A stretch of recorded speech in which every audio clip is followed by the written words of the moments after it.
It's like I'm wearing somebody else's pants. I know.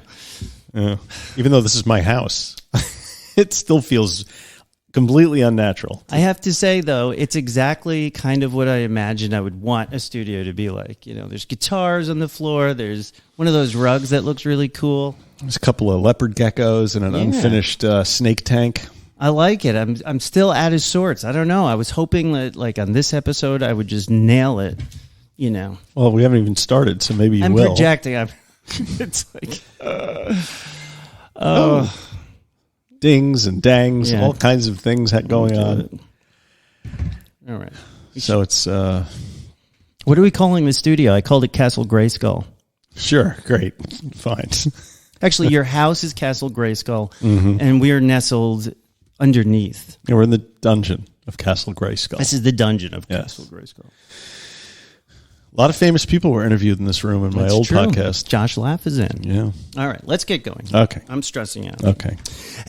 Let's see, I can't read it. I'm doing this. That light bulb is out, and I can't fix it because it's not a normal light bulb. How about that? It's like the mic is here, and I'm here. Okay, let's try it. Ready? All right. And we're back. Welcome to Recovery in the Middle Ages, the podcast about two middle-aged suburban dads and their pursuit of life, love, and recovery. I'm Nat X. And I'm Mike. And boy, do we have a show for you. Yeah. Today on RMA. Welcome to a brand new era for RMA as we sit in our new studio buried deep within the honeycomb earth. Nat emerges from a major life reboot after closing the shop and taking on new challenges. But alas, the show must go on. Alas. You're not happy to be here. Alas, it must go on. And so it will with a Recovery in the News special edition and so much more. Today on a very special edition of RMA. Is that the first time you read that out loud? You know, I'm trying to get my groove going here. I'm having trouble. Natty got his groove back. So stressed out, and I got it. I want it to be relaxed and just boom. We should have gotten into the Delta 8.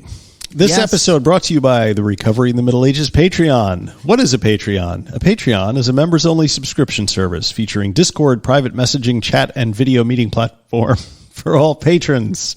All that stuff. It's like having a recovery support family right at your fingertips. Members will also get extra mini shows if we ever get around to making another one. Oh, we're making one. Pictures and exclusive merch for joining and an added level of support for recovery. Go to patreon.com/recovery in the Middle Ages to learn more and to sign up. Are we almost at the point where the goodies are being sent out? 3 months. 3 months. So I was thinking about this the other day. Is that because Patreon wants to make sure that the people are paying for 3 months in a row before they send out the mug? That's exactly what they're doing. So they're like, you can't just sign up, get the mug, and then take off, you know. Did you know that the creator of Patreon also plays in a group called Pamplemousse? They're the French word for grapefruit. Grapefruit, of course. One of my favorite French words. Anyway, he and his wife, if you get a chance, look them up on YouTube. They're really good. They put together like bands and they do covers of like classic songs. Like they did a couple Hall & Oates, what's the one with Jeff Lynne? I have no idea. Yeah, you do. Which ELO, a couple of ELO covers. Really good stuff. And they're very tight and they're really excellent musicians. You should check them out. Love it when they're tight. Yeah. All right. I'm starting to feel it. to feel it. Life is returning. Let's try this. Welcome to all the Monksters listening stateside, around the world, down the street, across the table, and right next door. Welcome all. Settle in, buckle up, and get ready for excitement, comedy, tragedy, intrigue, mystery, and so much more. Where can they find us, Mike? They're going to find me at the chiropractor's office if I have to keep bending over like this to talk into the microphone. I've not gotten my feng shui is fucked up. Yeah, I can't get it right. I'm going to need a different. You can find us at where else? MiddleAgesRecovery.com, our now functioning website, Podbean, Apple Podcasts, YouTube, and more. Come hang out with us. Oh, shirts! I forgot to mail the one shirt someone bought. I am going to mail it. I can mail it. I have everything here. Because it's one of the old shirts. Oh, then you have to mail it. Yes. I don't have the old shirts. I will do it. Yeah. Hang out with us on Facebook and on the Patreon. We funny memes, the latest news and views on Facebook, Instagram, Twitter, and now on the Inner Sanctum at patreon.com/recovery in the Middle Ages. Join our recovery support and Monkster Hangout Den. Did you just write this today, or has this always been? That's been it. That's the thing. On the private Facebook group found on our public-facing page under groups. Did you notice that Facebook is not calling itself that anymore? Like when you click on the Meta, it's Meta, but it's like Meta Business Solutions. Like when you click on the thing, I'm not sure what it means and why they have to change the name. I don't know, but they lost $200 billion in market cap today. This is why I don't invest. It's also because I have no money to invest. Well, Ben has Facebook stock. I bought some for him. Well, he does that too with his green light. He's not happy today. No. Weekly RMA meetings. Yeah, every Sunday, 11:30 a.m. Eastern Standard Time, we all get together and do a really cool recovery meeting. And I am thinking, as I was driving home from my new job today, I was like, maybe I can do a commuter meeting where, like, on my way home from work, we can, call it in. And that sounds safe. Yeah, I shouldn't do that. Never mind. I nearly killed myself driving home today in this fog. It's very foggy here. And I'm distracted. I get so distracted. It's very Transylvania-like. Castle Greyskull beneath the fog. Leave us a 5-star review. I command you. Just go do it. Ask and ye shall receive. Wait. Oh, I think we should read it without saying who it's from first. Agreed. And then we can tell them who it's from after. Should they call the hotline? Did you say that? You should call the hotline. Nobody called the hotline this week. Right, how many times do I have to say call the hotline before somebody calls the hotline? Call the hotline. There's thousands of you that listen every week. What are you? We'll play you afraid of talking on the phone? We will play pick it up. You know what? They don't know the number. Right. Well, that's because it's 516-888-6297. I should put that in the show notes if I don't already. It's in there. It's in there. Oh, your show notes. Yeah, the show notes. The show notes.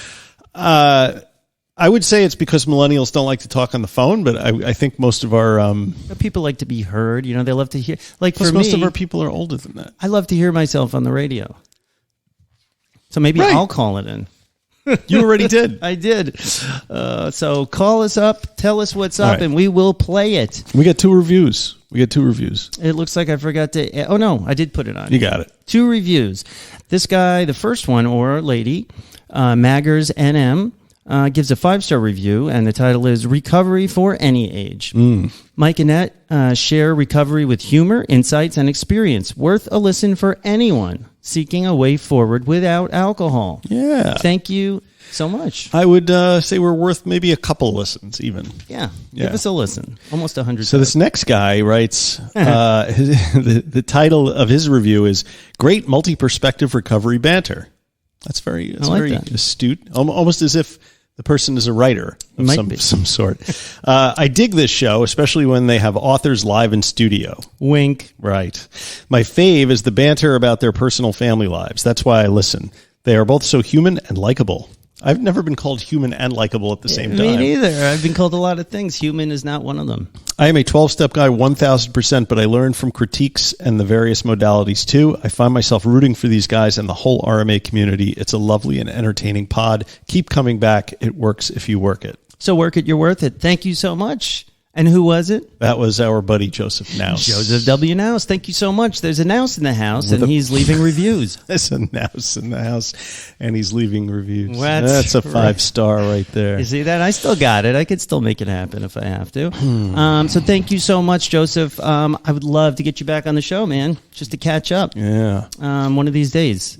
He's been doing some golfing, he's been doing some strength training to improve the swing. Yeah, and I don't know anything about golf, but I watch his swing, and I feel like I'm learning something. The ball goes straight and it goes far, which I think is the goal. I think so. It's interesting, though. He's had to go back and start working on his short game because he's tall. Well, because when you do all that strength training for the long game, and then you sort of, to get distance, you lose accuracy, probably. I don't know, something like that. I don't know anything about golf. Good luck with getting that short game back together, Joseph. I wish I could go play golf now, but it's 6 inches of snow on the ground, and I'll try and play golf with you one of these days. Oh, we can go to a pitch and putt. I have a golf story. So I met a guy who's a golf instructor. He bought the slat wall off of my store walls. Really? Sonny. Nice guy. I'll talk about it during the show. Can he give us golf lessons? Yeah, that's what he does. So then before we go and play golf, we should definitely, that's Patreon content right there. And he owns a comic book store website that's like really apparently very busy. Wild. So yeah, very interesting. So now it's time for Monksters Speak. What have they been up to? Let's take a peek. The segment we call Monksters Speak. Favorite song. I don't know how I feel about that. Well, we're now in the studio where we have like guitars and amps and snakes and like everything you need for rock and roll. That's right. Right? That's right. Just not the sex, the drugs. No sex, no drugs, just rock and roll, baby. Okay. Oh, so I threw out a question today because we've been studiously ignoring the show all week.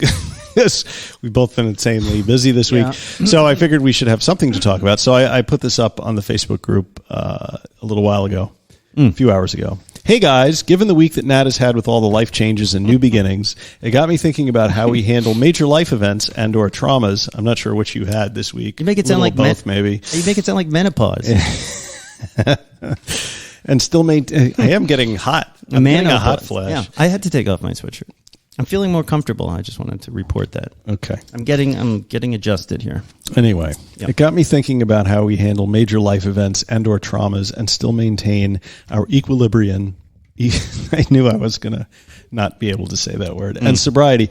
We talked about this at the meeting last week to some degree, but I'm wondering whether anyone would share their thoughts for inclusion in this week's episode. Thanks all. That was you. That was me. And I'm taking off my top. Maggie Faith says, in the past, I think that not having boundaries and trying to please everyone while I make a transition would lead to drinking or some other form of numbing. When I have transitioned from one thing to the next, like switching jobs, there is usually someone who is disappointed in my actions. I haven't been able to cope with the feeling of disappointing people until very recently. Good luck, Nat. Disappointing people. You know what? I know. I'm always disappointing people. That's how I feel. I just figure I'm with Maggie. Like, you're going to disappoint somebody just by just by existing. People are disappointed sometimes, and you can't think about that shit. I know, but for a codependent people pleaser like myself, this is very difficult. Because I agree, but you really have to make that space between you and what you think about what other people think of you. Or else you're just going to wallow in it. And part of that is accepting yourself. You know, like if I don't accept, myself and my own successes and happiness, I'm going to be insecure about what other people think because that's where I'm getting my validation. Exactly. Right? Like for me, it all comes down to washboard abs. I'll tell you. I realized at this point in my life that I'm never going to have them, that the genetics are just not there for them. And it used to really drive me crazy that I was always carrying around this spare tire. Washboard abs. And then I said to myself recently, like within the last few years, you know what? I give up. I'm throwing in the towel. Pass me that rib. I never got that chicken wing. That's impossible. I tried to get like a 6-pack and I starved myself forever. And I did lose weight, but I think the 6-pack might be genetic or chemical. It's such a shallow society that we live in, isn't it? Everyone's judged by what they look like. It's very hard for people who are, not of that cut that way. Well, it's funny that you mentioned that. I was listening to Joe Schrank on his podcast, Rehab Confidential. I thought you were going to say Joe Rogan. Yeah, no, I was not listening to Joe Rogan, but they had they occasionally talk about eating disorders. And Joe always talks about how he's overweight, and Amy always talks about that she's recovering from an eating disorder and how she's also skinny. And they were talking about how, like, especially in LA, like, being skinny is a measure of, it's like the highest measure of acceptability. What a horrible place. And he was saying that he loves to go to, I think it was Wisconsin, because you can eat all the cheese you want, lay around on the couch all day. You're one of them. They love you. Yeah. The other thing that Amy actually mentioned that rang true with me is skinny shaming. I don't know if you've experienced this when you lost weight. People in your family, you're too thin. Oh yeah, I get my mother used to tell me, and she was always one for the compliment, that I look like a Holocaust victim. That was her thing. Like, you know what? Maybe just don't make comments about people's weight. On the other hand, though, when I was fat for all those years, it was a constant litany of you're too fat. Why didn't you lose weight? So then as soon as I lost weight, it was a constant litany. So I realized, years ago that she was just looking for anything, to pick on me for, because she was a malignant narcissist. And my dad is the same way. Is your dad a narcissist? Well, I don't know about narcissist. I don't want to call him out on that one, but seems like a nice fellow. He's a very nice fellow, but he has always called out my weight, no matter which way it really? was. Because you always are like the definition of moderate weight. Moderate. Well, that's what I thought. You're like perfectly proportioned. But he'll say, "Hey, so what do you weigh now?" And I'll be like, I don't know. It's a weird question. Like, it's weird. He's got an interesting. Like, hey, Matt, how you been? How's the family? Yeah. What's your? How many pounds you carrying around? When I muscled up a little bit about 6 months ago, he was almost satisfied with my weight, but still, he was kind of like, oh, maybe you're too heavy now, So I give up. 8baller Ab also says, did we read this one? No. My wife is pregnant, and we have our first scan on Monday. We've had 2 miscarriages in the last 18 months, so we're naturally worried. Yeah, shit. Since I stopped drinking, my general anxiety has improved, and I just remind myself how shit it did get when I was drinking. He's British, so yeah, you have to think about it in the British. Yeah, right. I tell myself it will only make a situation worse. More positively in terms of having another child, I can't wait, as I'll be sober and clear-headed for it. Yeah. I commend you, Rob. I wish I could go do it again with both of my kids, because... Do what again? Just to be sober instead of... You have 2 more. Oh, God. Yeah, that's not happening. But I missed a lot, Yeah. And that's great that he gets another chance, hopefully, to do that. So way to go, Rob. Melissa says, Melissa M. says, I have not had any major events or trauma since I quit drinking in June, but from what I understand, that just means they're on the way. Now, that's a glass half full way to look at it, but, it is life, and life happens. Glass half full. She said traumas are on the way? Yeah, I was being sarcastic. Oh. Yeah, my first line of defense, aside from doing all the mental work, is simply to not have it in the house. If I have to physically go somewhere to get it, make up a story, wait until someone else has the kids, it's just not going to happen. Or at least by the time I've gotten as far as the store, hopefully I've changed my mind.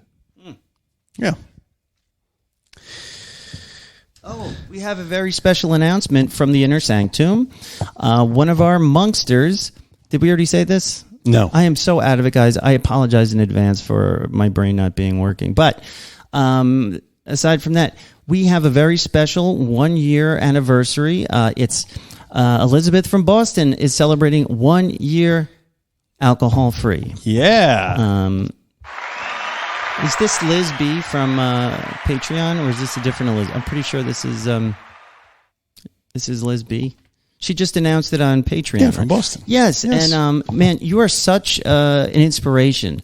Thank you. Oh, you mean Elizabeth? And Elizabeth, Sorry. Being a septuagenarian, and she only just got sober in her 70s. Yeah. And so if she can do it, and guess what? She's not just doing it. She's doing it with style. Mm-hmm. She's doing it right. And she's making herself happy by, living a life that she could have easily said, I'm too old to do this. I've heard many people in their 50s even say that, which is nuts. It's true. So you think you can't do it because you're however old.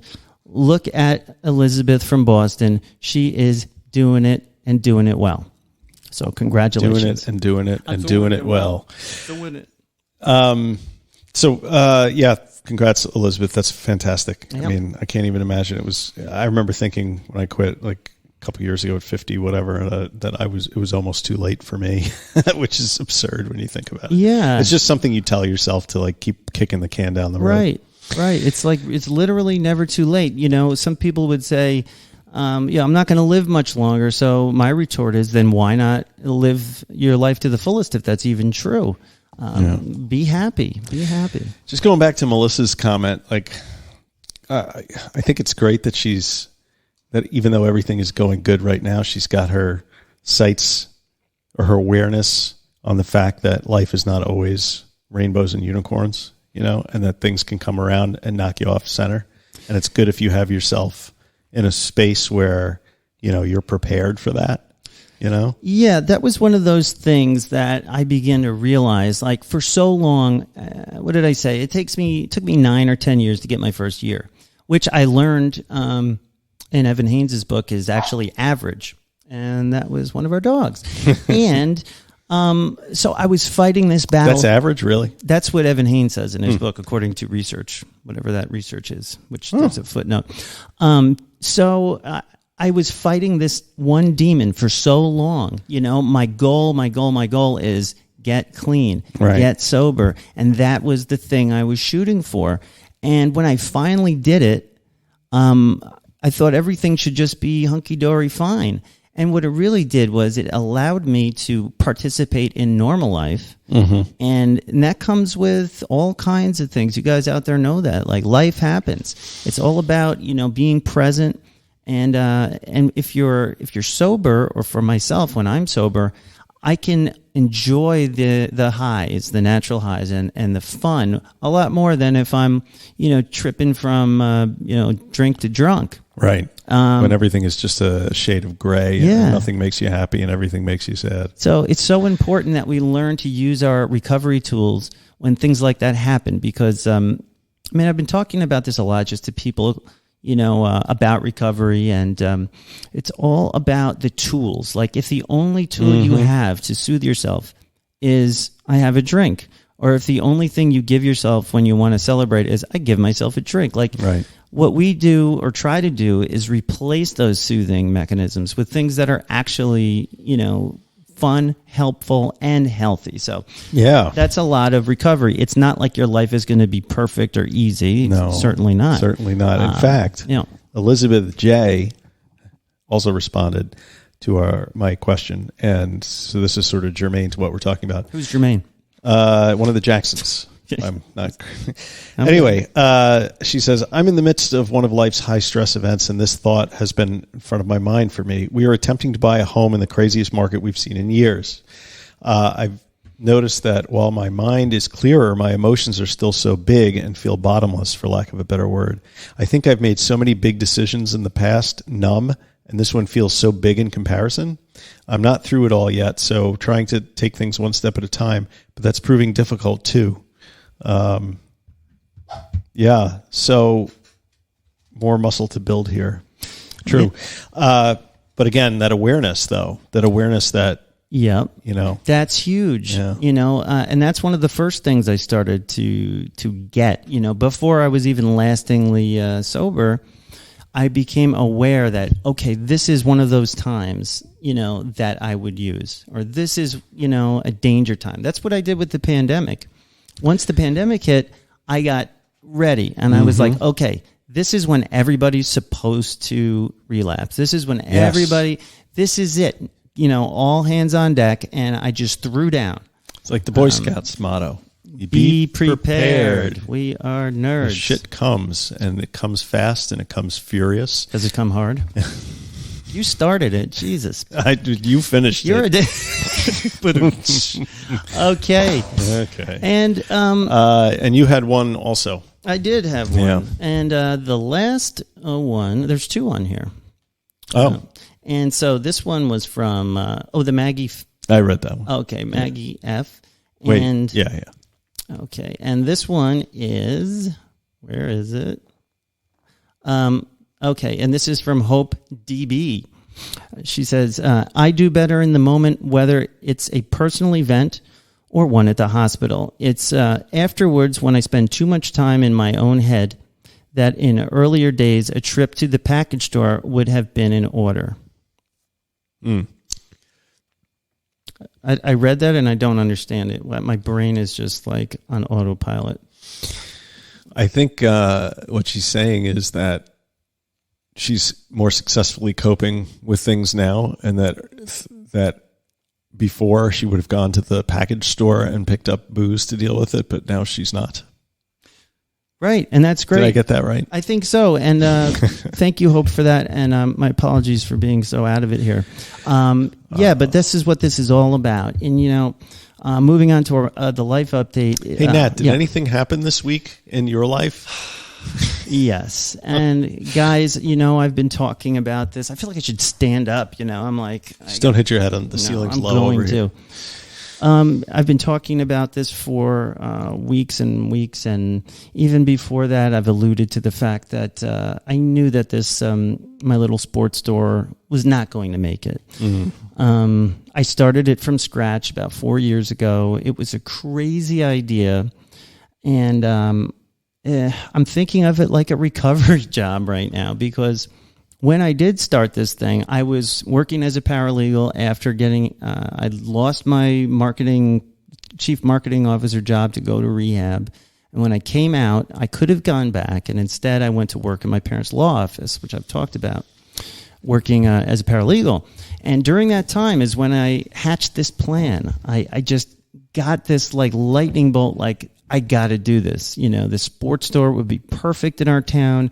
It'll be great. I can be the small town store guy who, hands out gum and is friendly and knows everybody's name, and strangers come in and I point them in the right direction, that sort of thing. And I was able to do that. And it was a little bit of a dream of mine to be that friendly shopkeep in my own hometown. Yeah. And I did it, and I put a mark on the town, and I was there long enough so that the little kids who I first met when I opened and helped them get their first cleats and things, when I was moving out, they were like grown-up kids, So yeah. I got to see, I got to make an impact on a lot of people. Like you're a school teacher, almost like seeing the kids develop and grow over the years in their sporting ways. It was. And not only that, I got to know a lot of my neighbors who became my customers, who I wouldn't have known otherwise because I'm such an introvert.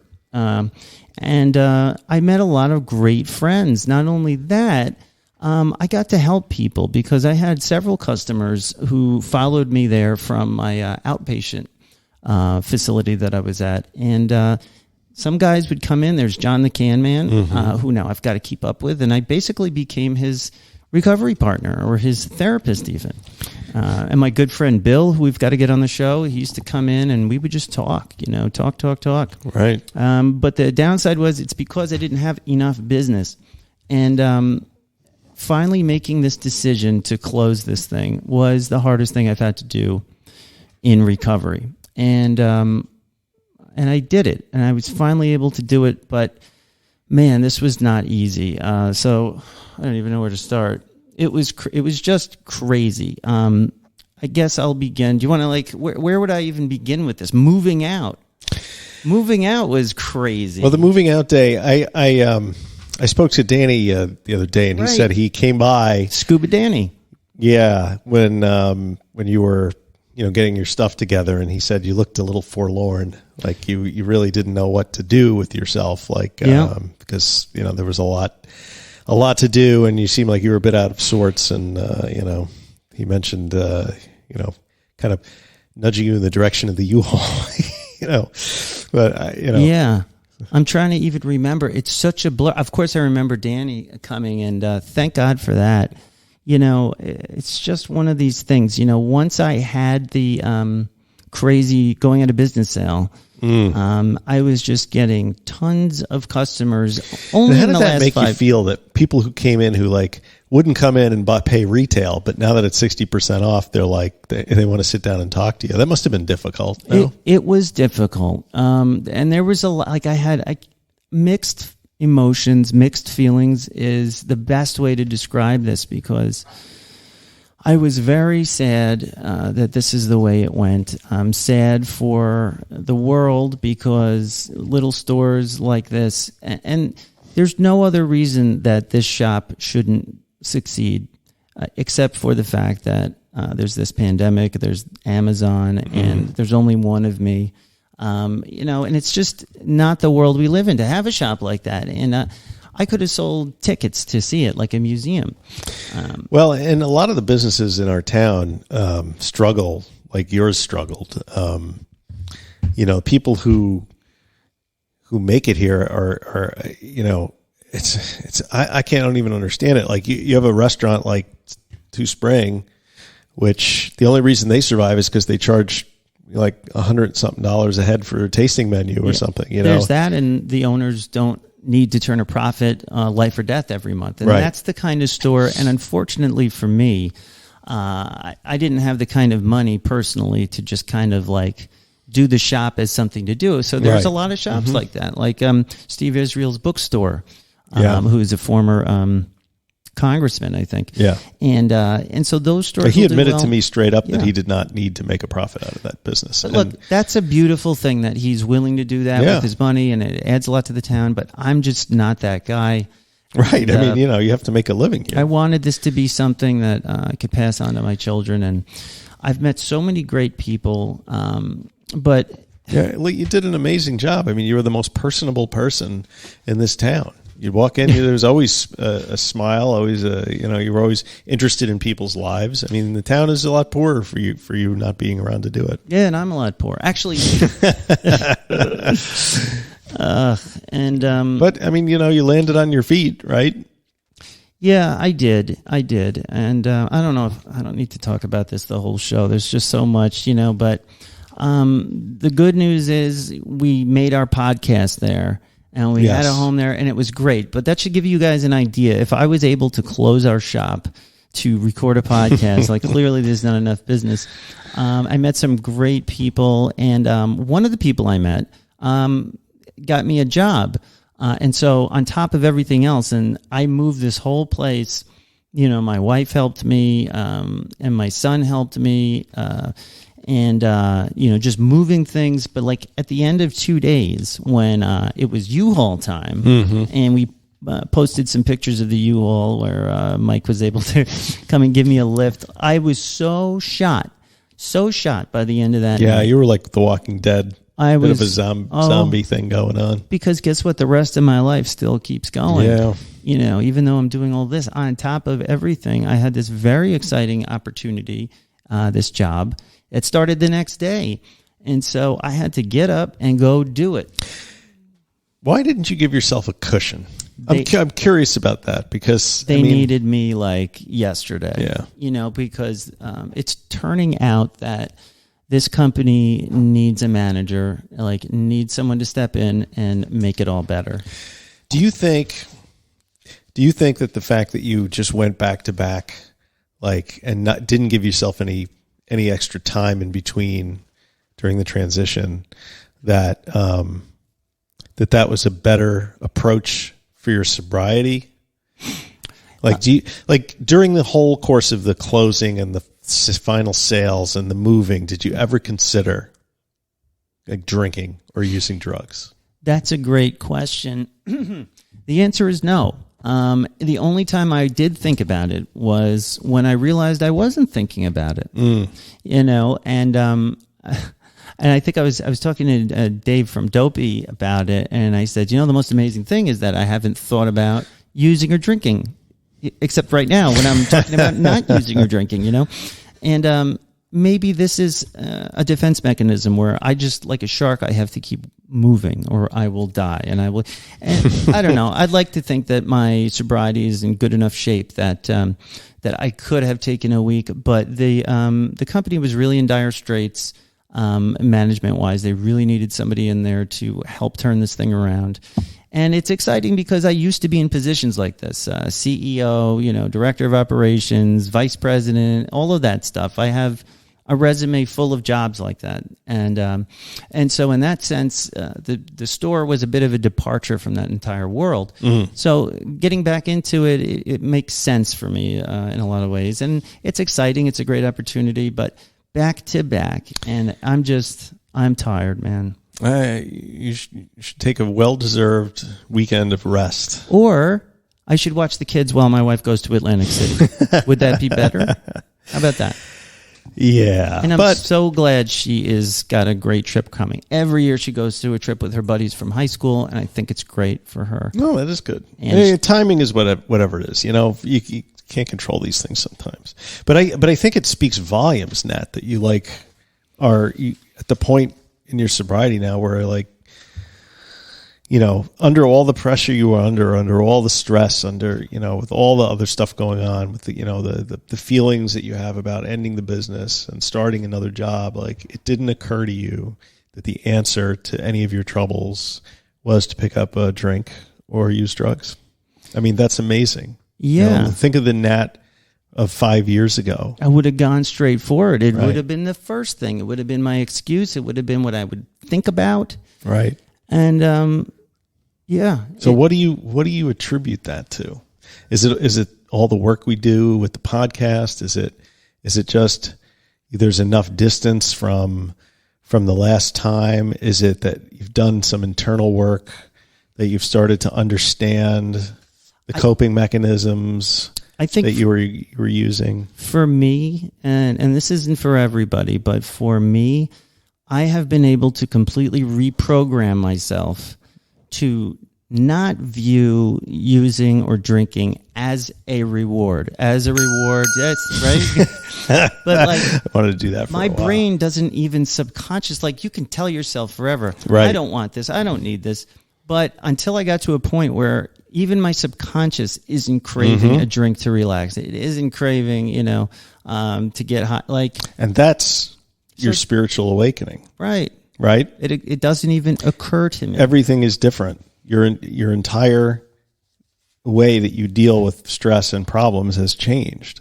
Yeah. And that's an enormous victory. But what is it that I do? Now, I was just thinking like, okay, well, then what are my current tools? And I couldn't identify one immediately, but I listen to podcasts. I make a podcast. I read recovery books. I talk to you. I mean, that's all huge. And I mean, you keep busy.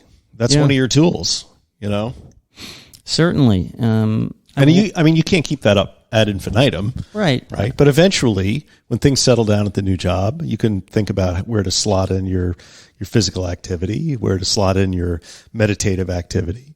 Yeah, it's a work in progress. And the last thing I'm going to say about my job and the closing of the store is what's really exciting is I'm in a position at this company, which is a pretty big company. There's 6 different offices, and I'm basically in charge of all of that is big. Yeah, they have a lot of offices.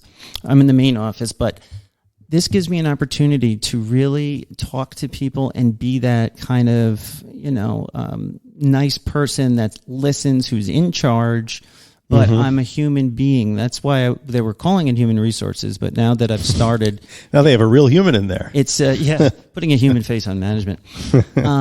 But like I even had a great opportunity to use some of what I've learned about social work and just therapy and talking to people. There was a disgruntled employee who had some trouble with the current CEO. And I came in and I just, she was very resistant when I started to say like, hey, what would you say you do here? Do you do anything here? I had to interview all the people and see who does what so I can figure out where I can staff up and where we need to cut. I leave that part out. And she was very resistant, and I didn't react poorly. I just said, oh, okay. I said, I'm going to come back. We can maybe talk later, okay? Don't worry about it. 20 minutes later, she came in and she apologized. She's like 22 years old. A lot of these are younger people, young professionals that I'm managing. How do you deal with that? Well, this is how I deal with it. When she has a little whatever, I walk away, and she came in and apologized. She said, listen, I'm having a bad day. Sometimes that's how I react. And I said, great. I said, listen, and I had a nice talk with her, and I just listened to her. I said, what is it about this place that you would want to change, or, tell me, how has it been going, And I just let her talk, and I just shook my head. And by the end of it, she was a whole different person. And I said something like, we have to believe that this can get better. And we can do it together. And that's what I'm here for, Wow. And I feel like I said, I'm here for you to make things better for you and everybody else here, and that's it. And then, it gave me an opportunity to like please somebody, Yes. but in a meaningful way. And, right. and hopefully maybe I can do this. Maybe I can make people's work life more fulfilling. I don't know. I'm bringing bagels and donuts tomorrow. Well, that goes a long way. So bagels and donuts. I know. I got more smiles today by like there's a couple employees that have been super cold to me. And on my way out, I was like, "Hey, what kind of bagels do you like?" And they're like, "What?" And then I got a smile. I'm writing down like, "All right, I got you." My company has a bagel day Well, they used to when we were all in the office. Once a month. It's like the third Friday of the month is Bagel Day, and they bring in all these bagels, and it's great. It's great. It's actually listed as one of our benefits in our benefits package. No kidding. Bagel Day, yes. We there is a bit of cynicism amongst the old timers about Bagel Day, but people love that. We still take our bagels. You take your bagels. You take the bagels with a schmear. And interestingly enough, when I mentioned it to the CEO, I said, I'm thinking about bringing bagels in tomorrow. She was like, we used to do that, And so I feel like I'm trying to, I'm going into a traumatized family, it feels like sometimes. You're like a company therapist.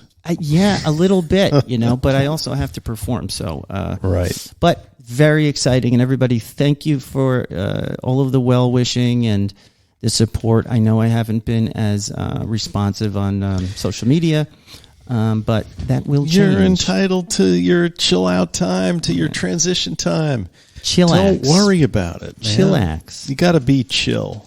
And all right, that's all I'm going to say about that. But you have also had a tumultuous, exciting sort of. By the way, happy Groundhog Day. Yes, thank you so much. We got another 6 months, 6 weeks of winter. 6 months, fuck. Oh. 6 weeks of winter, according to Puxatawny Phil, which brings me to the movie Groundhog Day. Have you ever seen it?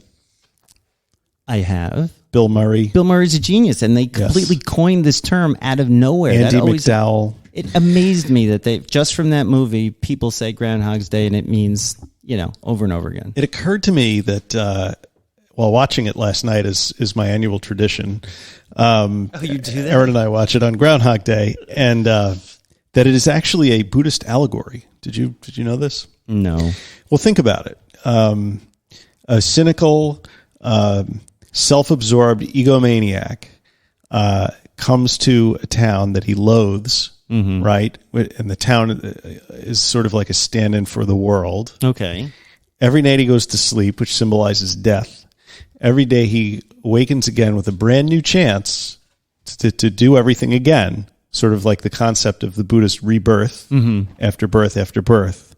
And the only way to break the cycle of birth and death is to become a compassionate person and find love. And once he does that, he's freed. And he reaches the highest state of nirvana. Huh. Is that the same thing with Quantum Leap, where Scott Bakula is constantly trying to, which leap will be the leap home? And he's like, Ziggy says you have to fall in love. Oh. That could be that, too. I think that's brilliant. I doubt the writers had that in mind. But I don't know if they did or they didn't, but I'm going to Google it. I didn't want to Google it before the show because then I would feel like it was a fake thing. Yeah. But anyway, it occurred to me when I was watching it yesterday. And Bill Murray's brilliant. He's brilliant. I have a Bill Murray story. I'll tell it another time. But so anyway, yeah, that was Groundhog Day. But my favorite part of that was you have a tradition with your wife that you watch that movie every year. Well, how could you not? It's such a great fit. It's like I watch Elf every year. Yeah, well, it's the same kind of deal. I mean, Groundhog Day is perhaps not as highly thought of a holiday as Christmas, but maybe it should be. It has its own movie. We should bring it back. It's true. It does. I mean, Do you know Andy McDowell is 68 though? I just saw her in a show that was critically acclaimed called The Maid, maybe. Oh, is she in that? She's the mother, if I'm thinking of the correct movie. Yes, it is. Huh.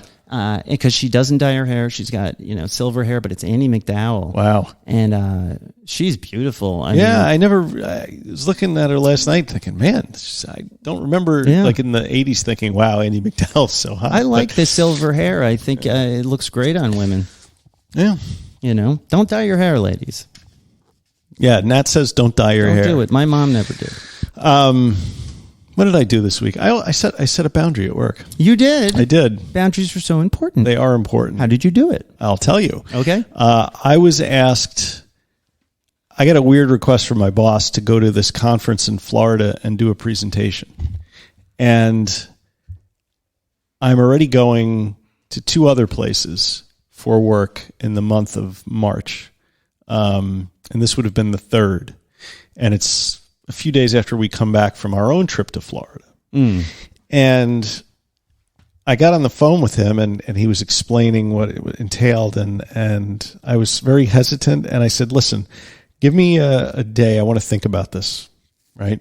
And he's like, it's fine. If you don't want to do it, it's okay. I understand. But when a boss says that to you, right? They want you to do it. You're like, yeah. So like, how many times have I said no? I've gotten a request like that a lot over the last 15 years I've been with this company. And you always say yes. And I always say yes.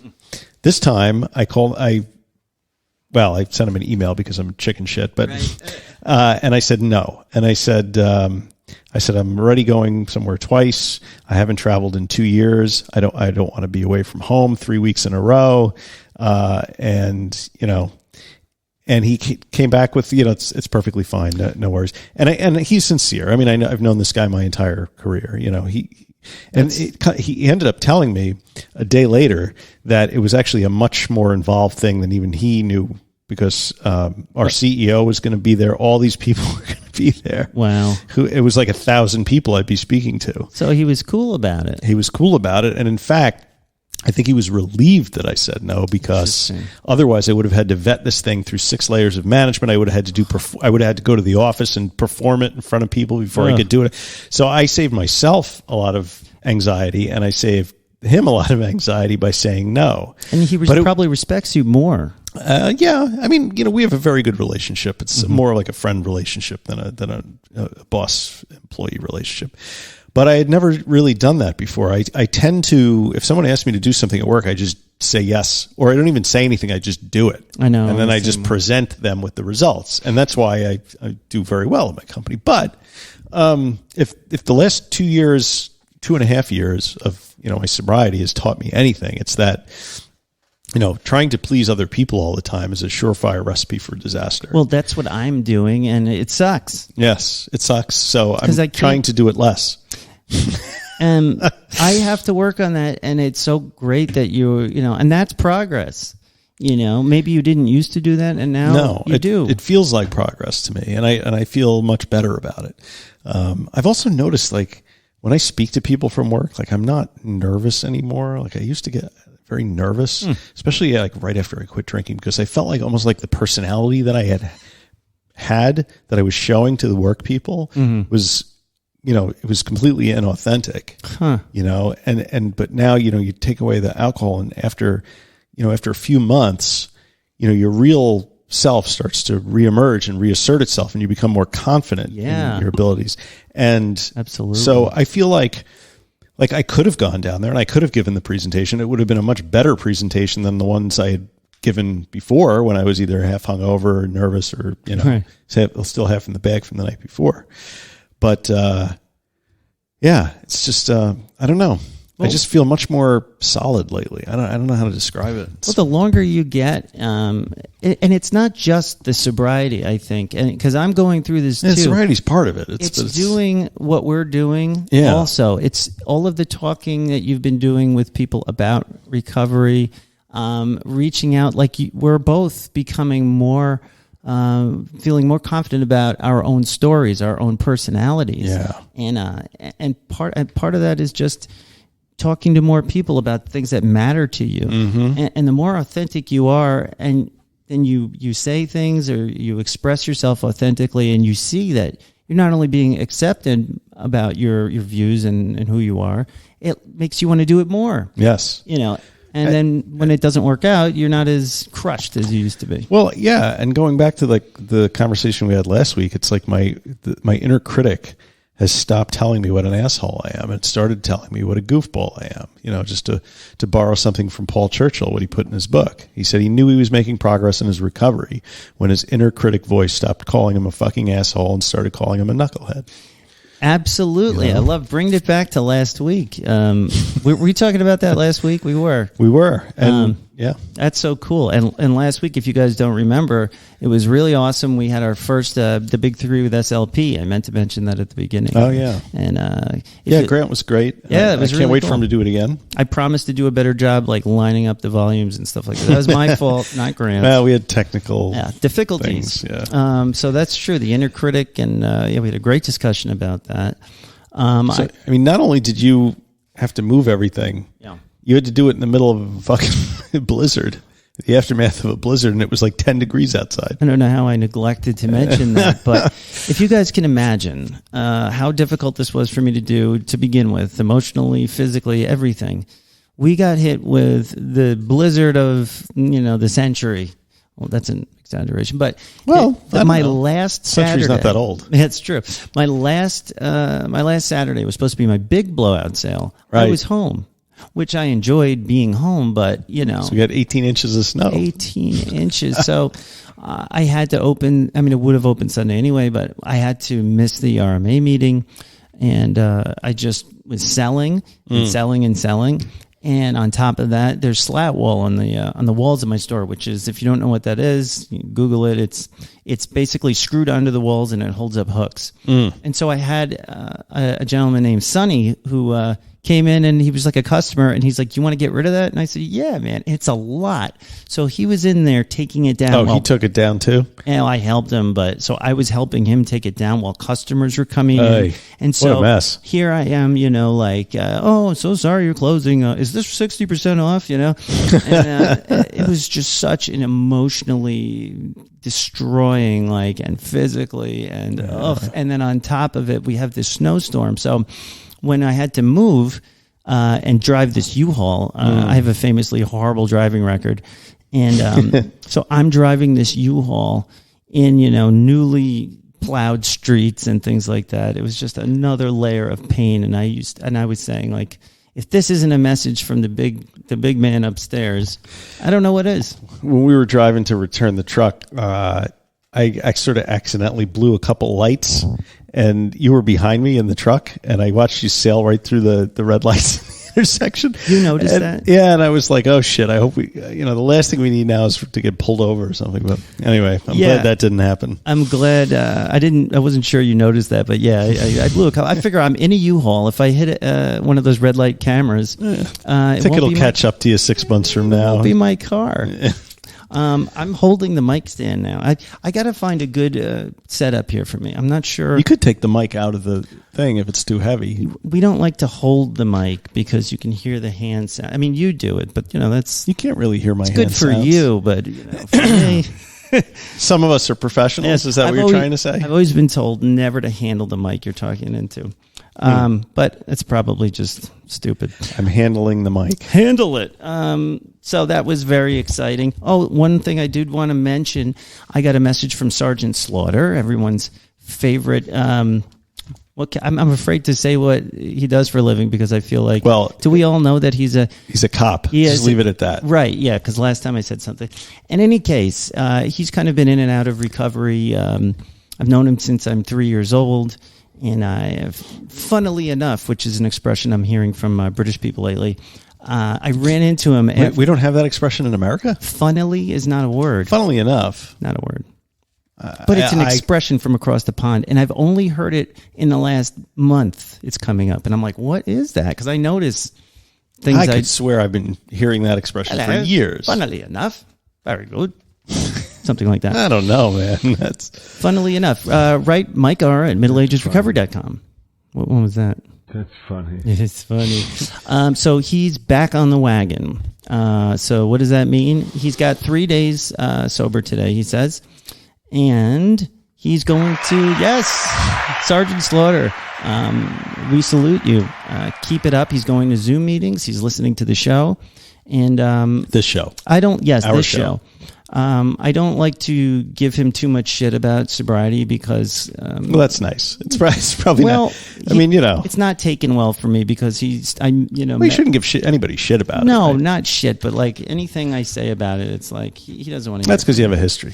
Right. He says, who are you to tell me a prophet is without honor in his own country. That's exactly right. And my outline is falling apart here. In any case, is that really going to happen? Well, good luck, man. I hope it happens. Sorry, my outline's falling apart. So good luck, Sergeant Slaughter. Keep us up to date. Another Monkster, Rhina's doing great. And excellent. Yes. And so keep the updates coming. We're really proud of you guys. All right. So today, I think we're going to do a very special...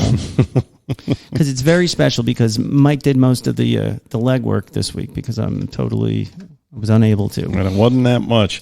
Well, I'll tell you. I figured we could do an all news episode because that would take some of the research necessity off of us this week when things are going on, right? I think so too, but I did want to give the best show possible. So yeah, we're doing that.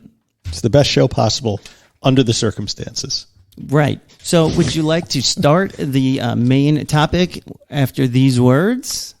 Do we have to go to the bathroom? Yes.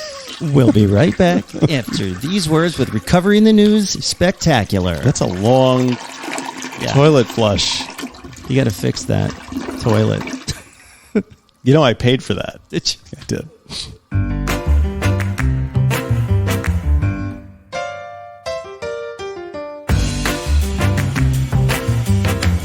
And we're back. Yeah, I was thinking, like, there's guitars everywhere in this house. Yeah. It's amazing.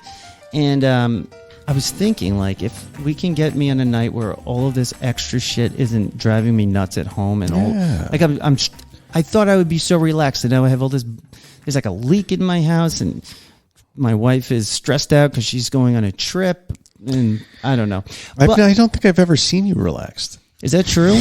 Do I not relax? I want to. I'm trying to remember a time when you've been just like mellow and at peace. Anyway, when I did heroin, I was not that relaxed. I don't need you that relaxed. So I forgot, before we go into the news, I forgot this.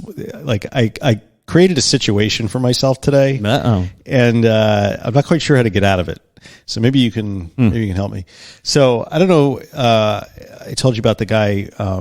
I've mentioned before, Mitch. Yeah. Right. He's the guy who's the manager at the wine store, the good wine store in town. With the curly hair, beard? Yeah. Yeah. Right? Kind of looks like a big teddy bear. Yeah.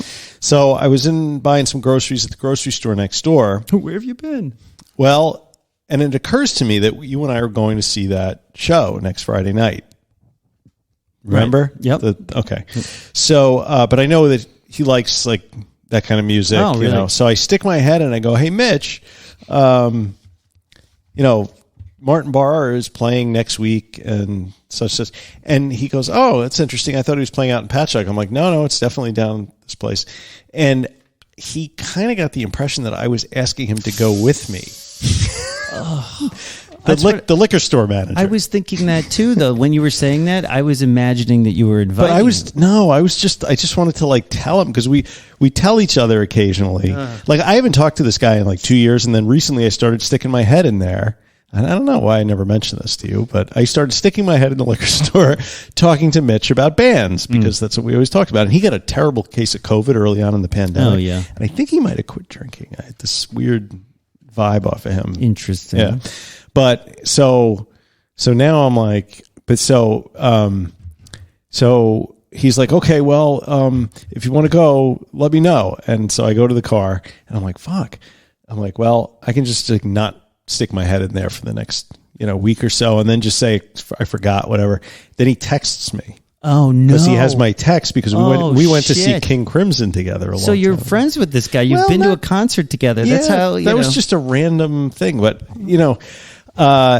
and so now so I said, listen, I think a friend got me a ticket, and, but I have to check and all this stuff. So now I've dug myself into this fucking hole. Are you weaving a web of lies? I'm weaving a web of deceit.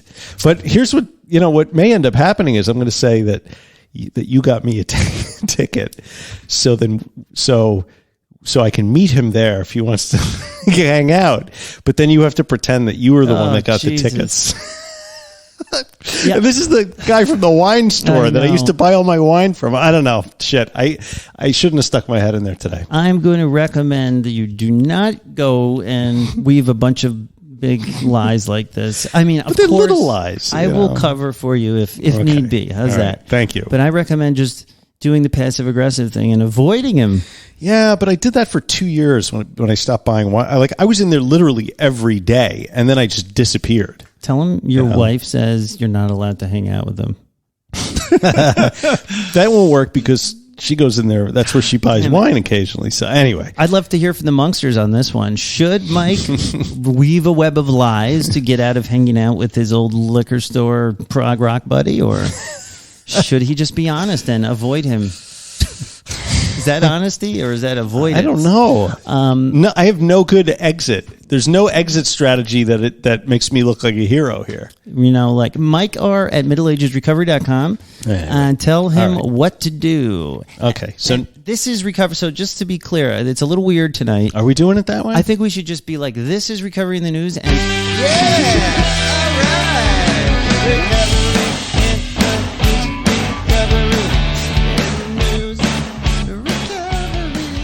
Almost hit that note. Recovery in the news, motherfucker. Yeah. New studio. I like the acoustics. So I got to take that down a key, man. I can't like the falsetto. I'm just not. So there, believe it or not, Yeah. there are people that listen every week just to hear that. So if we if we eliminated that from this week, No, we want to. we would get notes probably. Yeah, notes on a scandal.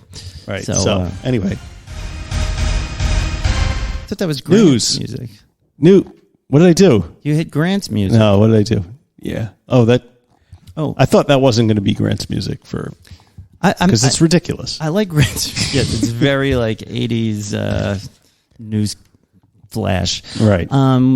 Okay. To be fair, I haven't read these articles. Okay, so I'll just start with the first one. Okay. The first one is from it's from Fox. Oh, FoxBusinessNews.com.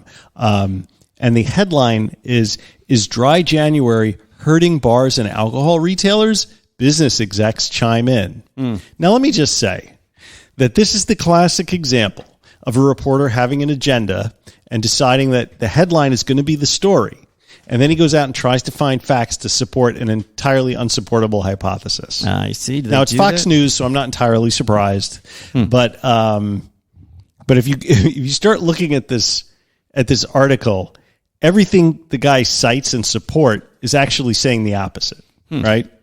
So, and it's very foxy, right? Because some Dry January objectors have speculated that the annual health campaign is hurting bars and alcohol retailers. Wow. Yet professionals in the field say there's a host of reasons why some small business owners are struggling.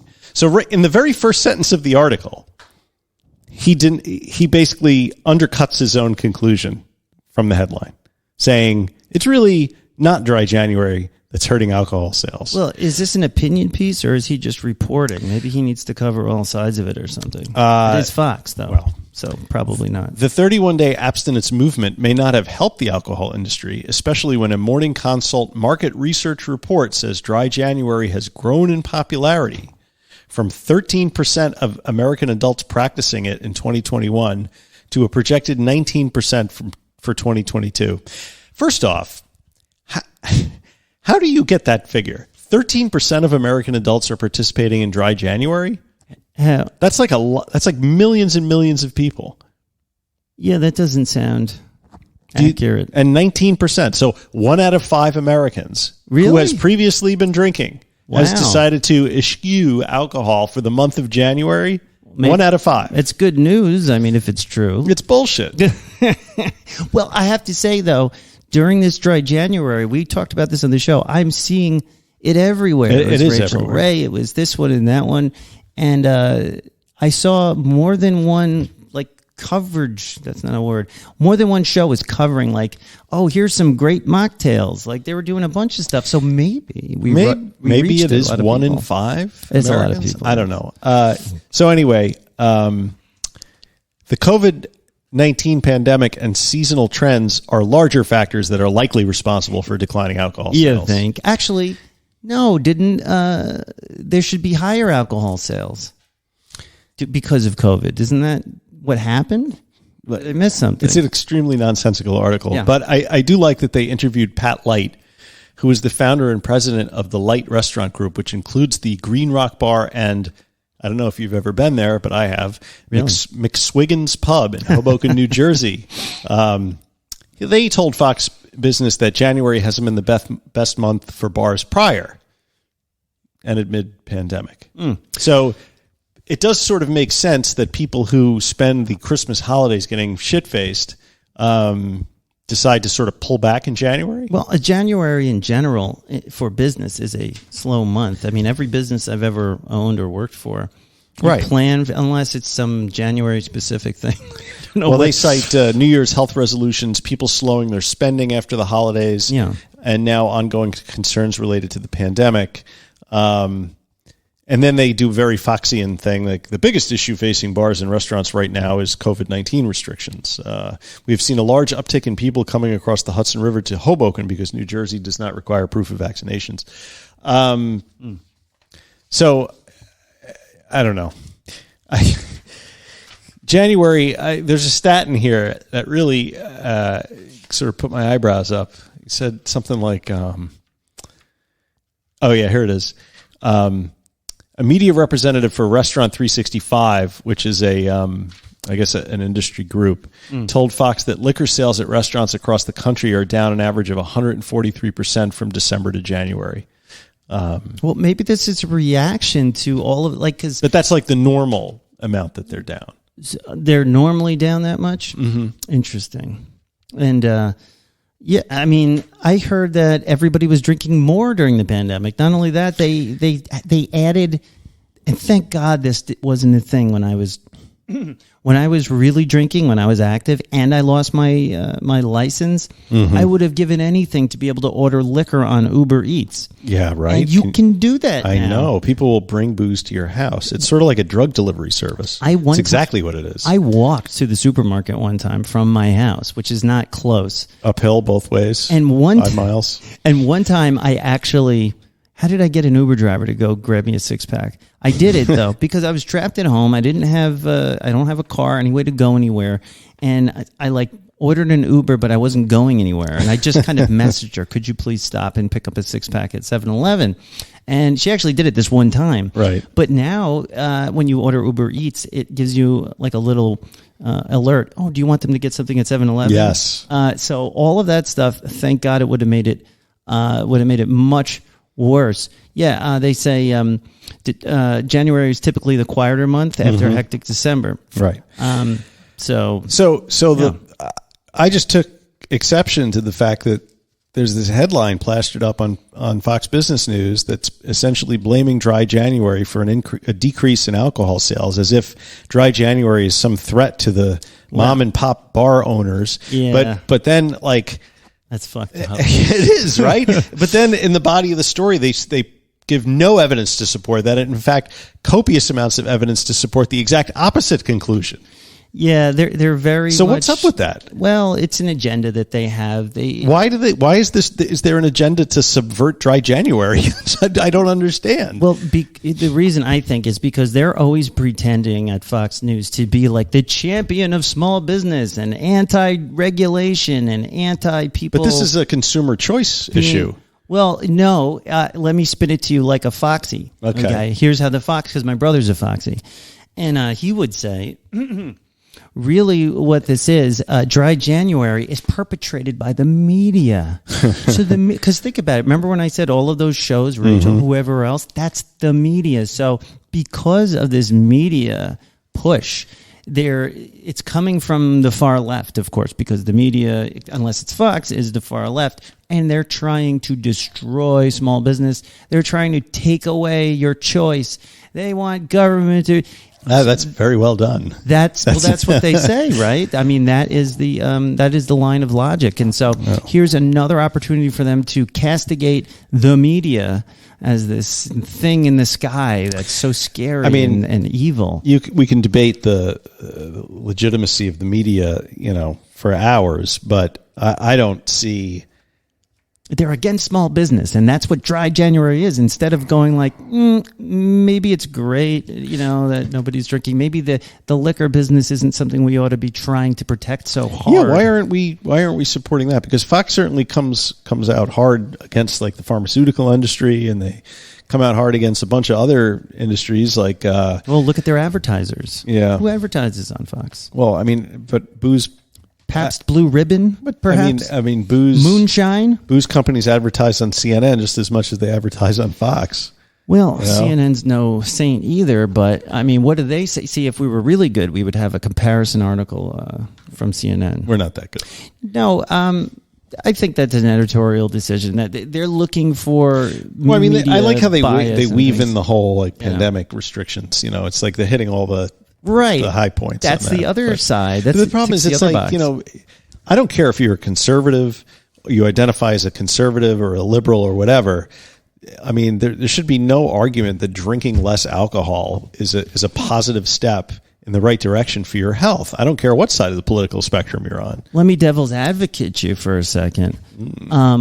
It's my choice to drink or not drink. You don't tell me nobody's it's bad. Nobody's making you not drink during dry January. Don't tell me I shouldn't drink. Are you so lacking of a spine that the media can manipulate you willy-nilly into drinking or not drinking? That's what they basically are positing, is that we can't think for ourselves. Well, that's a pretty sad commentary on the human condition, isn't it? And it's funny because they're always telling their viewers, think for yourself. Right. But when it's them telling you. Well, think for our advertisers, I guess. Think for our advertisers. But, I don't want to single out Fox News because this is across the spectrum. Sure. It's, this is cable news. It's CNN. It's MSNBC. I don't know. But Fox Business, I used to watch Fox Business because they. It's a schlocky brand. That's the Neil Cavuto's baby, right? Yeah, is it? I don't know. He's schmucky. They always had it on in my office, like the Fox Business. Yeah. So I don't know. But anyway, dry January. It annoyed me. It annoyed me to see them running down dry January, even though I have my own issues with dry January. Before I got sober, I never even heard of dry January. Interestingly enough. Maybe it's gotten more popular. Did you hear of Sober October? No, it does rhyme, though. Yeah. Sobertober. I like things that rhyme. I think it should work. Yeah, why not? Okay, on to a slightly more serious topic. Can I read the title? I like of course. To read stuff. Right? Yes, sorry.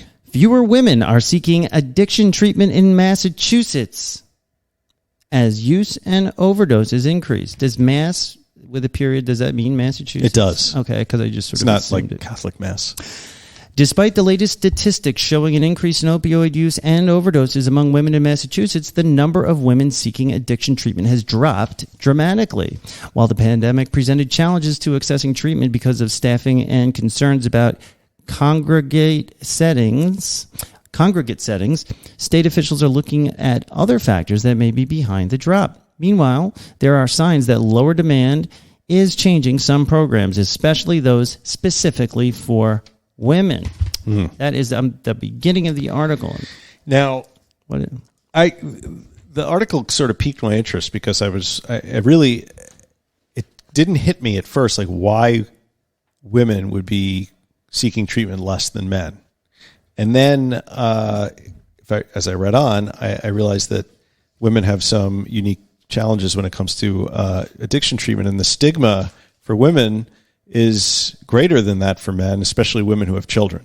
And if you go out there and you try and seek treatment, there is the concern that the state is going to get involved in the relationship between you and your child, try to take the kids away from you, and That's interesting, but and how are you? If you're a single mom, how are you supposed to go off for treatment? What do you do with your kids? There's some treatment centers that I've just seen this on TV shows about it, where they have a special treatment places they can stay, a treatment, what do they call it? A rehab and sober living that is specifically for parents with their child, which would be great if that were federally funded in every state. That would be the only place. But failing that, you're right. What do you do? If you don't have parents that can help, or do you get the child taken away? Well, the Dimmock Center in Boston, Maya Betts, the center's chief behavioral health officer, says there are many reasons women might not choose to seek treatment. So, including parenting responsibilities, as we said. So what some of these places are doing, like Victory programs in Boston, there are many more women that need treatment, but they are not showing up. So they're giving the beds to men just so that there are no empty beds in the facility, because, of course, the demand for treatment among both men and women far exceeds the supply of available treatment beds available. But Betts said that the one motivator is childcare issues and custody issues. Women are opting out of treatment to ensure that their children stay in their custody. Even at Dimmock, which has programs designed for women trying to reunite with their children, Betts says women are sometimes reluctant to enter treatment. 9 of Dimmock's 39 detox beds are for women, and Betts says often those beds are empty. many studies show that women especially benefit from programs that can specifically address trauma, sexual abuse, and violence and family caretaking responsibilities. For many women, these topics can be difficult to openly address in mixed gender settings.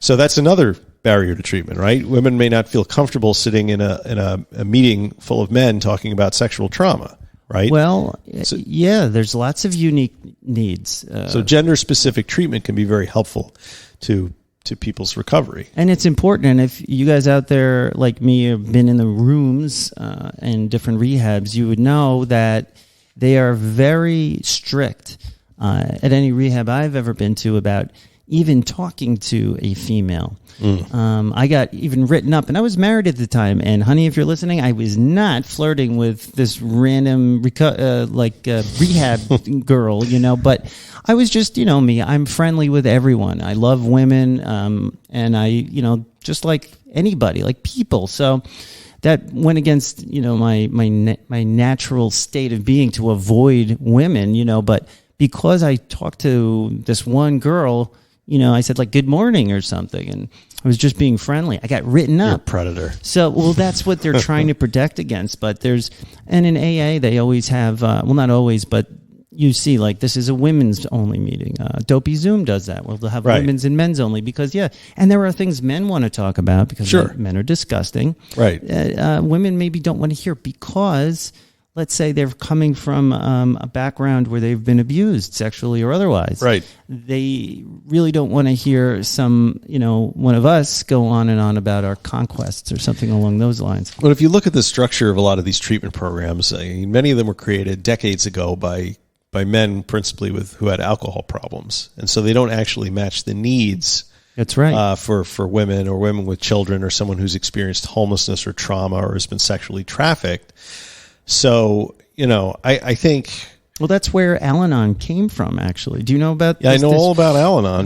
The history of Al-Anon was, and this is interesting, if I can remember it properly, Bill and Bob started their meetings, right? Mm-hmm. And Lois, Bill's wife, and the other wives would be in the kitchen. Right. And so they had that separated group, and that later became Family Support and Al-Anon. But so, from the get-go, it was all male. I mean, Al-Anon is great, and now it's sort of expanded to any family member who has another family member. But, I mean, when it comes to, like, gender-specific treatment for women, I think really some of these treatment facilities and programs need to step up and come up with programs that are specifically geared towards helping women, maybe by providing childcare when you're in an intensive outpatient situation, or even if you're in an inpatient or a detox, or you have drug courts where you get diverted and you don't get the consequences of whatever crime it was you committed as long as you successfully complete a program, and there are problems with that too. But what about something in the family courts where if a woman goes into a diversion program and completes it, then there's no repercussions in terms of child custody, or the state's not going to step in and take your kids away. I mean, it just seems like the fact that the increasing number of women who need treatment and it's a total mismatch with women coming forward and asking for help because the services are just not there. They're just not targeted for them. And I think that's a gaping hole in the recovery That's process. It's interesting, and I wonder. I guess the thing that would be helpful here is the comparison of how many men who need it accept treatment and how many women who need it accept it. I wonder what that is. But or are there maybe there's just more men who get themselves in these kind of trouble? Maybe women are more responsible in general. Could that be? I mean, I think you could almost say that as a rule. Yeah. That's why women should be president. I mean, that's why all the tropes are out there about men going out for a pack of cigarettes and never coming back. You don't hear the women doing right, and leaving their kids, at home. I mean, I'm sure it happens, but I don't think it happens with anywhere near the frequency that men sort of shirk off their responsibilities, and they do lots of shirking off. I think I'm sorry. This is very serious. Sorry. I think, bringing it back to our the way we're going to fix the state of addiction and treatment, which is what the book we're working on the Unified Field Theory of Addiction and Recovery. I think we have to have a component that addresses these things in our recovery and our federally funded recovery centers. That in Malibu, it could be in Malibu, but I got to have them in every state. Oh, okay. Remember, yes, this is our dream. Like once we get the grant from the government, we're gonna. I'll run the Malibu one. You run the Malibu one, and we'll guarantee sobriety every single time. Although I'm not skinny enough for LA. And I'll say, I used to be an addict. Now I'm not. Everybody's out there laughing. You know what I'm talking about. But you have to. I think it's important to have, because you have to protect everybody who's going for treatment, but. Young women have special considerations, and older women with children have special considerations that are different from men and boys or teenagers. And so I think that's definitely got to be part of the solution, is these places where if a woman has a child, she must care for that. And this is being done some places, but we have to have this in all of our treatment centers. Right. And then, we should have it available to single dads, too, to the extent that that's no, fuck them. As well. Let the dads just fucking jump in the Hudson. But you know what else? Just kidding. You know what else, Nat, is particularly needed when it comes to recovery centers and recovery programs? Condoms. That would go a long way towards resolving a whole host of problems. But long-term support for long-term recovery.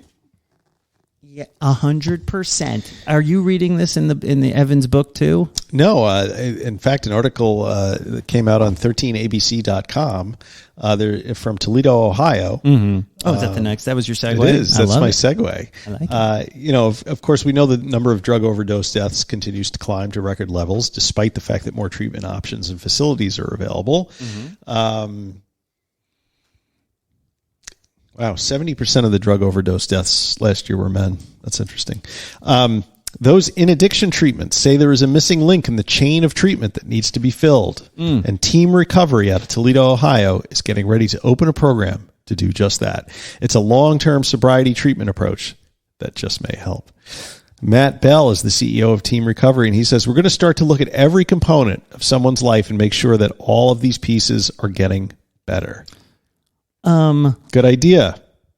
Were we just talking about this on the show? Did we just read a book? My brain is mush.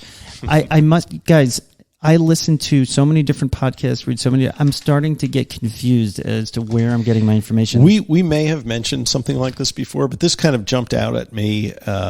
It's just treating the whole person and their life afterwards. So this center that they're creating in Ohio will specialize in long-term treatment and support, focusing on building a life for people that have been out of life because of their addiction for years. So vocational life skills, how to build a resume, how to interview appropriately, how to improve your credit, how to budget your finances, a holistic approach. Bob Forrest. I was right now. I'm actually going back and listening to early Dopey episodes just so I can get some perspective because I'm helping with some producing stuff.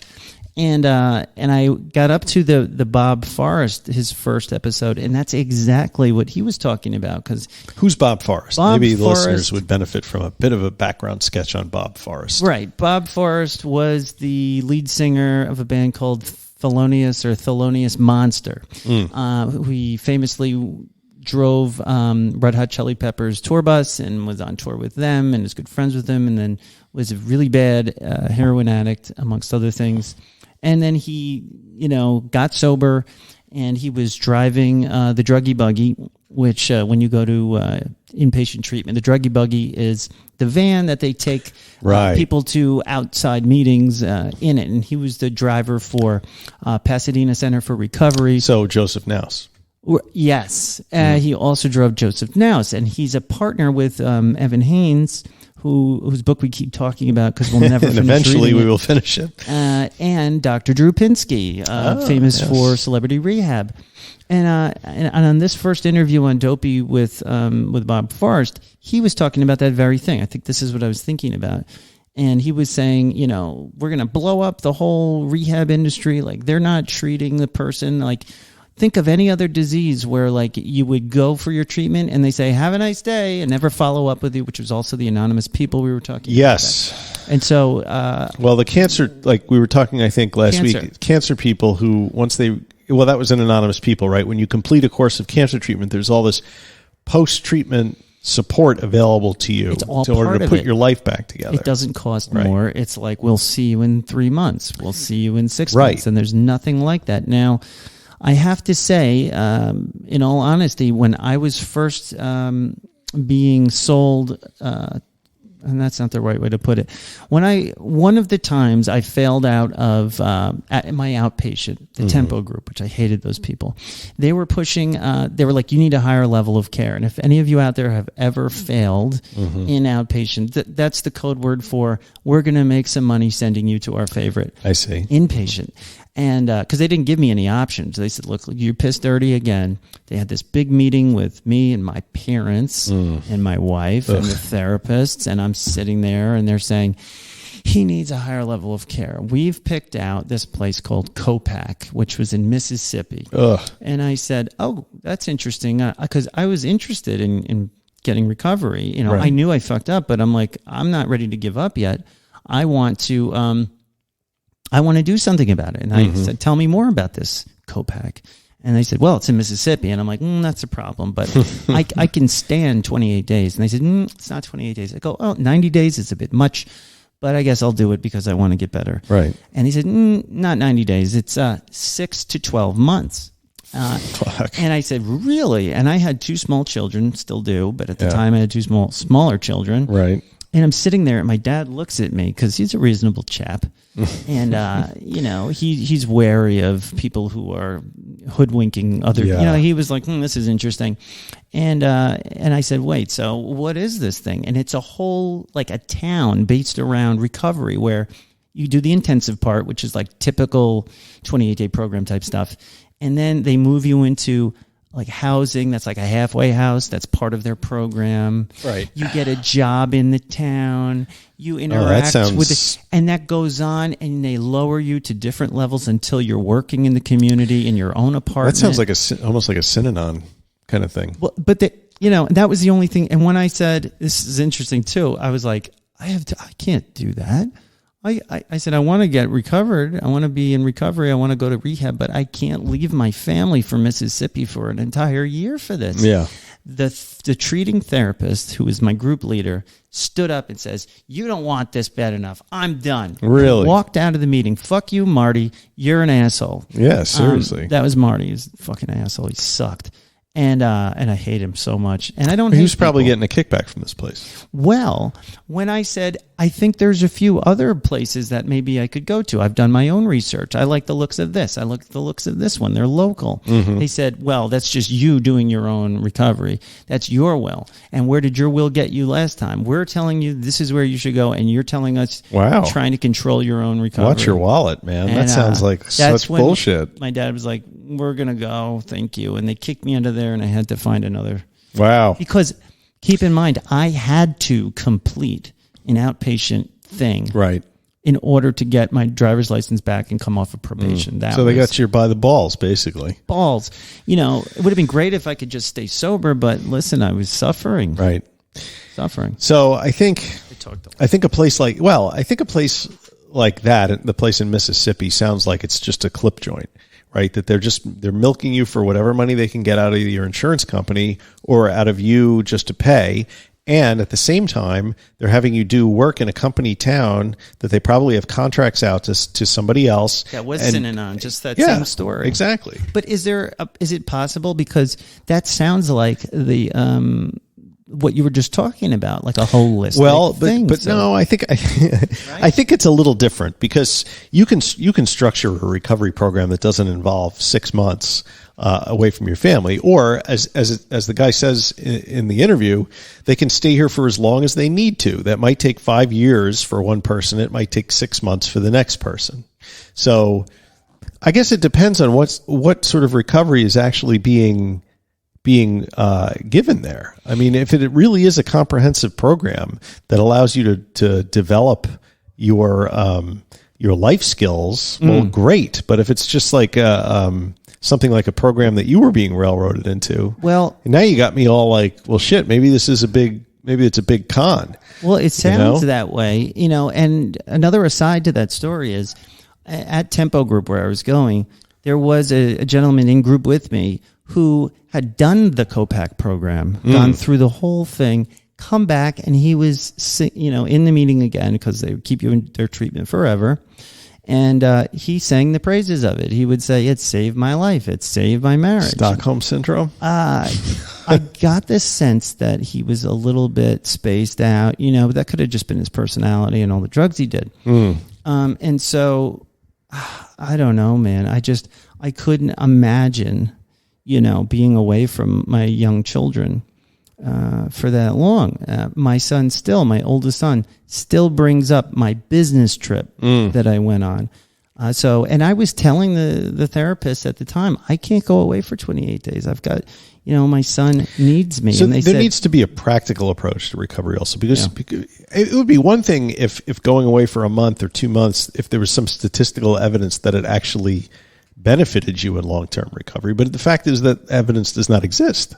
It's not effective. It's effective for a short period of time, but over time, it's not particularly proven to be an effective way of having people maintain long-term sobriety. So what you're doing is you're taking people out of relationships, and putting them in a strange place. For the only reason it seems to me that to do that is to collect insurance money.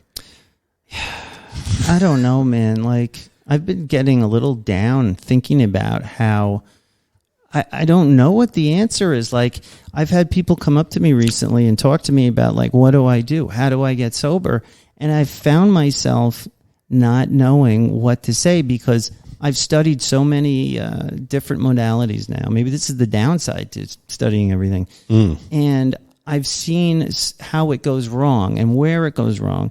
And I don't have a good answer for anybody right now. I think a better answer than sending somebody to a place like a rehab for 28 days is immediate intensive trauma therapy to get to the root of why people feel like they need to go right to the drug or the drink to anesthetize themselves to keep them away from feeling their feelings. Because if you just send somebody somewhere for 28 days, make them go to 3 AA meetings a day and maybe meet with a counselor once a week, that's not doing anything for anybody. All you're doing is removing them from the environment where the drug is, and they're just going to go right back to it when they get out because nothing upstairs has been fixed.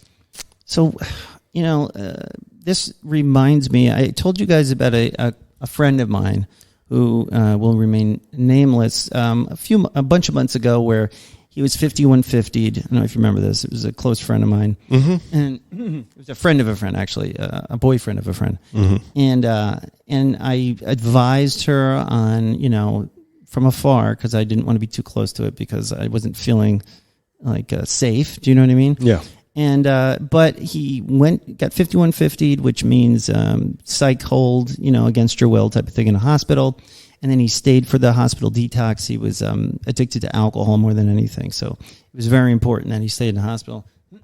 He went from there to the same rehab that I went to, completed it. He came out. And from there, I was trying to get him to, go to meetings. When it comes down to it, that's the first place I tell people they should go.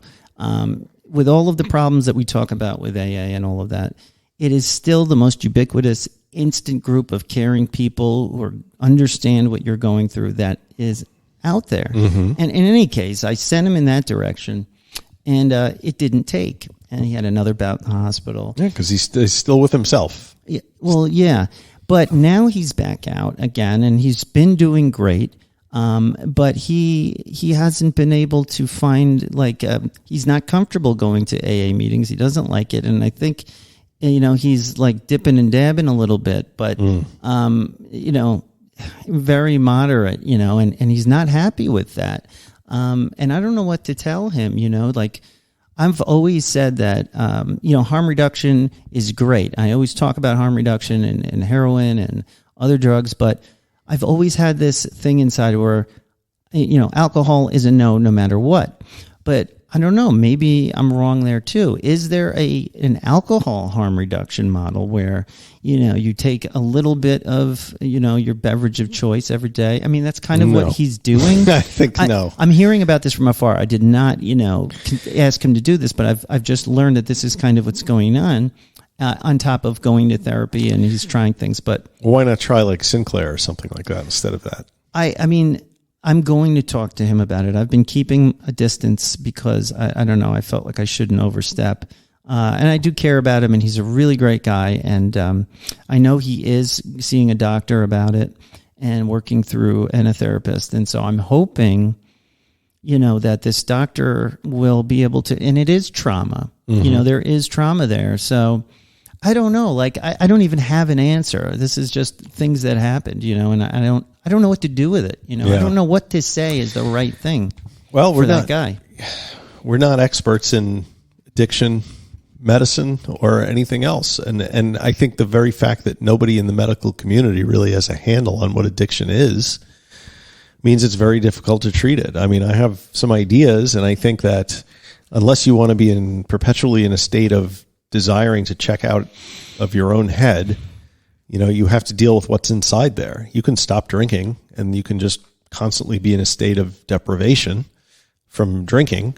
And how do you get someone there? Like Sergeant Slaughter too. When I was talking to him, and I've had this conversation with him 1,000 times. Like, he's been to rehab more than once. I think people like that need medical treatment. I think they need naltrexone or something like that. And that's usually what I go to, because I have to look at my own experience. And when I'm very honest with myself, it's great to romanticize a white light experience, or, I saw the sunset one day and I knew I never wanted to drink again, or I looked into my children's eyes, right, and in there I saw sobriety. I wish it were like that. But when I'm very honest with what I went through, I can really put my finger on the time right after I OD'd, nearly died, and my addiction doctor prescribed me Campril, Camprosite, and naltrexone. And and it wasn't just taking that. I was also active in therapy, active in recovery. Yes. But with those drugs, that combination of being in recovery, seeing a therapist, seeing a doctor, taking those pills, after 6 months of that, right. I mean, I was a new person. It worked for you. The craving, and even when I stopped taking those medications, again, I'm not a doctor. This is what my doctor prescribed to me. I never had a physical craving ever again. Mm-hmm. I just never craved it again. It's amazing, but I don't want to recommend. I can't say this is for you, because no, it was for you though, and I think it should be maybe it should be the first step of frontline treatment. It should not be like a last measure.